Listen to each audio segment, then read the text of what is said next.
It's been 6 months since we have seen new content for the One Piece anime, and it feels like Toei Animation came back with a vengeance, and they were giving their absolute 110% for this episode. And to be completely blunt with you, at many points while watching this episode, I thought I was watching a movie. Like, it felt like a movie instead of an episode of One Piece. And if you don't believe me, let me explain. At the beginning of this episode, it literally opens up with like a title drop. Like, you see the Toei Animation logo and stuff, and then as it goes in, you literally see the One Piece logo appear with the words appearing on screen in front of Egghead. It's such a nice little segment. And then as this little segment continues, you basically see the sun rise on different locations within the One Piece verse, kind of basically showcasing that it's a new dawn. And I'm going to be honest with you, it's very symbolic. I think that a lot of people might have this go over their head, but it's a very symbolic segment for this week's episode of One Piece. For the reason is not just because of the story, but because of just the anime itself. As you know, One Piece has been on break for 6 months. It's been a while. It's been a while since we had new One Piece content. And there's been so many theories, speculations, and a lot of changes, so to speak, that I will talk about within this video. But for now, this beginning of the episode is symbolic for a new beginning for the One Piece anime, that this is the first time in decades since One Piece has been on break for so long, and the animators have come back rejuvenated, refreshed. Toei is back in the room again, storyboarding, drawing things out, getting everything ready for they can continue crafting the end of the Egghead saga for this arc of One Piece. And I really like what I have witnessed. This beginning might come off as a little bit cringe for some, but I love what it represents, because for the last 6 months, you could kind of say the One Piece anime community's been in like the dark ages, so to speak, just nothing but nighttime and darkness. But now that, 6 months have passed, the sun rises once again. It's a new dawn, very thematic with One Piece, with new beginnings and new dawns and stuff, and just seeing the sun rise on different locales and stuff within the world, I like it, man. It's great. And I also want to shout out one other little detail. There wasn't really much of a recap. Like, that is actually what really shocked me. And I know, at the end of the day, I shouldn't be surprised, but, because a recap obviously shouldn't be that big of a deal. But the reason why it is because for decades, okay? Decades. If you're a One Piece anime watcher, you know, Toei loves their recaps. It allows them to, fill up more runtime of an episode where they don't have to animate as much content. It was always a big thing with like the opening songs, the recaps and stuff, and a lot of people usually said just skip to like 8 minutes into the episode and then start watching from there, because obviously sometimes half of the episode was just straight up nothing. It was filler, aka either an opening song with recap thrown on top of it. But the fact that the episode pretty much just jumps us into new content, and yes, I would be lying if there isn't some slight recap, but the recap is so quick that it legitimately floored me. I was just like, dude, like, this really is a new age for One Piece. This is a new age for the anime of One Piece. And Toei, if there was any time to give, like, a recap, it was this episode. But they didn't even do that. They could have cashed in and made the first 10 minutes of a recap, but they didn't. And I was just like, is this the same Toei? Like, is this the same Toei that worked on Dressrosa, Whole Cake Island, and everything? Like, there's no way. Like, there's no way this is the same. But they've come back, reformed, and I really, really love that, man. Like, this is just, it's a great start. It's a great new beginning for the anime. Now, one thing I do want to point out is the time of me uploading this video, and I think you might have already noticed, but I'm uploading this in the middle of the afternoon. And anyone that's been watching One Piece for a long time now knows that One Piece typically doesn't come out at this time. Like, it doesn't. No, I'm not late or anything, or I'm not, like, looking at leaks. No, like, it comes out on Saturday still, but it's coming out in the morning for people that live in the West. But in Japan, it's coming out late at night. And for clarification, if you don't know what's going on here, basically, as you know, One Piece used to always air around, like, 8 or 7 my time, sometimes 9 o'clock, on the nights of Saturday. And it varied depending on your time zone, obviously. But nowadays, it's airing around 10 a.m. my time. At least today, it came out at 10 a.m. And the reason for that is because when it airs in Japan, it's early morning. Like, it's like Japan's like 13, 14 or so hours ahead. So it airs very early morning in Japan on Sunday. But we got it late on Saturday night. But the thing is, now we're getting it early Saturday morning, while Japan gets it late at Saturday night. And this is a very big deal. And I feel like a lot of people are not going to really appreciate or understand why this is a big deal, so let me explain. So basically, One Piece has always had a certain issue holding it back. And one of those big issues is its censorship and time broadcasting slot. Now, the reason for this is because obviously there is laws in Japan that just the staff at Toei, they can't go around. It's just, that's how it is. Basically, with One Piece airing in a certain broadcasting station at a certain time, a lot of kids basically watched One Piece because it was in the early morning on a Sunday. It's the weekend.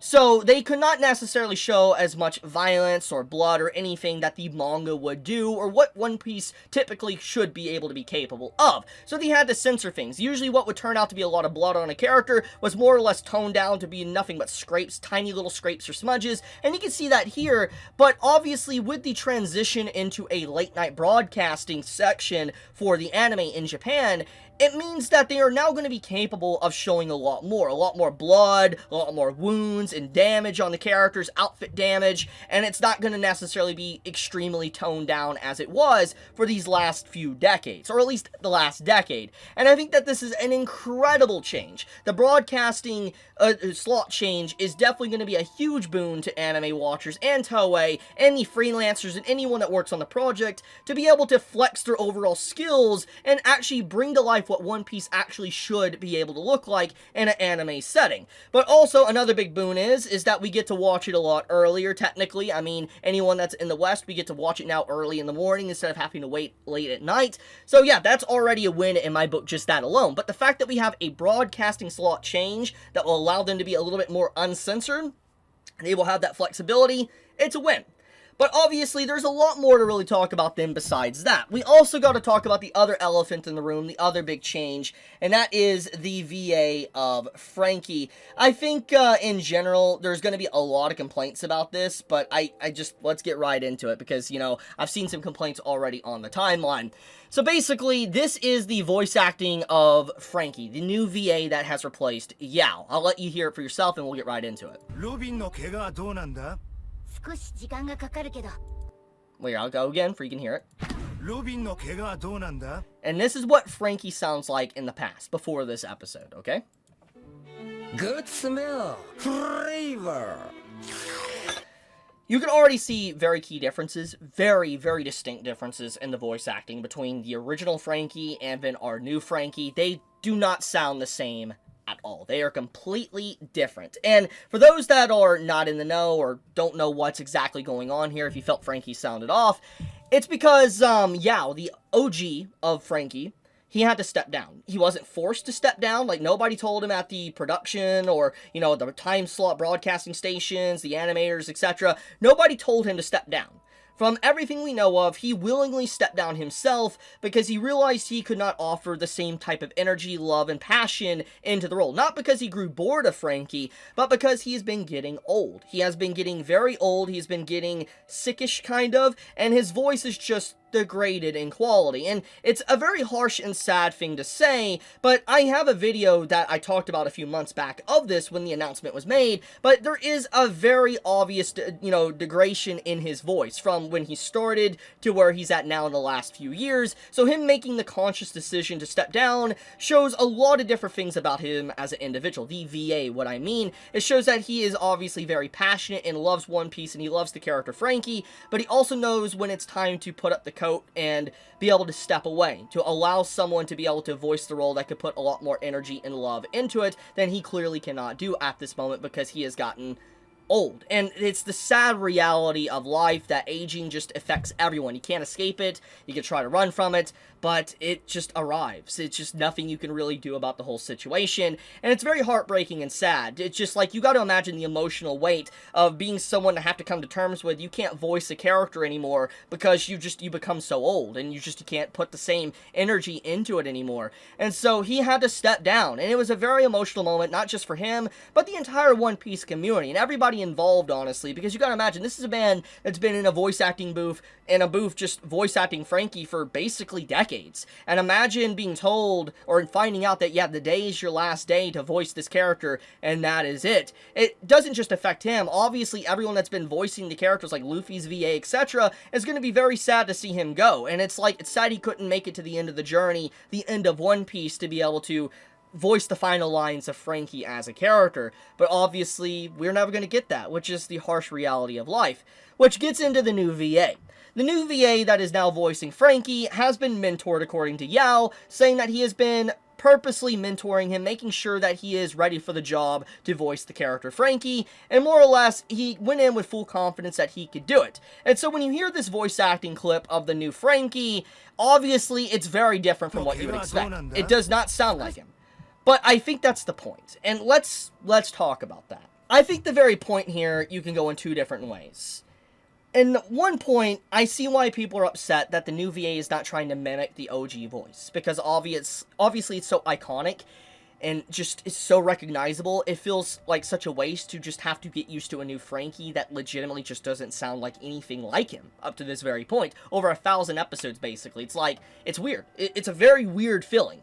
But at the end of the day, I think that the reason why it wasn't done, which is the side I'm on, is because the new VA doesn't want to feel like a cheap imitation. He doesn't want to feel like a carbon copy chasing the coattails of Yao's work. He wants to stand on his own. He wants to be his own man. And in a way, it's very fitting. It's very symbolic as well for the very theme of One Piece, wanting to be your own man, be your own person, recognized for your own achievements instead of trying to chase after someone else's. And I think that it's admirable in a way. It's inspiring to see that the VA, instead of trying to just be a cheap knockoff, he's trying to be his own thing and be recognized for his voice instead of being recognized, oh, that's the guy that sounds like Yao. I think that's very important. That's a very important detail, and I think a lot of people are not really looking at it from that perspective, and I think that's extremely emotional to think about. So I appreciate the new VA, and I think he has a lot of hurdles to overcome, and there's going to take a long time for people not just to get used to his VA work, but also just to accept that this is actually Franky going forward, and not an imitation, or just a fake Franky. It's going to be a while, but, you know, we got to strap ourselves in and get used to it, because obviously this is what we got now. Now, with all that being said, there is a lot of progression within this episode. I mean, we have the whole situation with the sea levels rising and beaches and islands being covered in water. The world seems to be sinking, which seems to be after the aftermath of this, which is questionable since there's a gigantic hole with water filling in it. And anyone that knows anything about physics, if there is a massive hole and water's flowing into it, theoretically, water levels should go down. But the fact the exact opposite is happening leads you to wonder what the hell is even going on. It's a phenomenon. It's a very curious phenomenon. And now, I'm not going to dive too deep into this for spoiler reasons, but it's curious. Then we also have the setup of basically York being, you know, a more or less a hostage, being captured by Luffy's crew, and the Gorosei and all of them are trying to get York back for they can make the Mother Flame. We also have Kizaru getting hinted at within the episode that he's going to have a confrontation with Luffy. I am so excited for that. That is one scene I'm super excited. Cannot wait to see how that's animated. Which, by the way, let's get into the opening song, actually, since we're on that. I like how, instead of having the opening song playing at the beginning of the episode with a recap as well, that would be a typical Toei thing to do, they give us a title drop, and then it progresses to around the 18th minute mark, and then we finally get like an opening song starting to play. And I think that, once again, this fits that very tone and vibe of what this episode was trying to do. It feels like a movie, and I don't know, man, like, they cooked super hard with this week's episode of One Piece. I appreciate them for everything they have done, and I mean, seriously, it is a new age, a new dawn of One Piece, and it's looking good. I am curious to see if they're going to continue the long-running format, or once they finish Egghead, they will announce that it's going to be going on break again. I'm legitimately curious about that, because obviously, if we're going to get any announcements about that, we'll probably get it towards the end of the arc. But yeah, I guess that's about it. That's all I want to talk about. I wanted to discuss this One Piece episode since it's been so long. It's been emotional, but here we are. I love you guys. You have a fantastic day or night wherever you live. Be safe, stay healthy. Chibi out.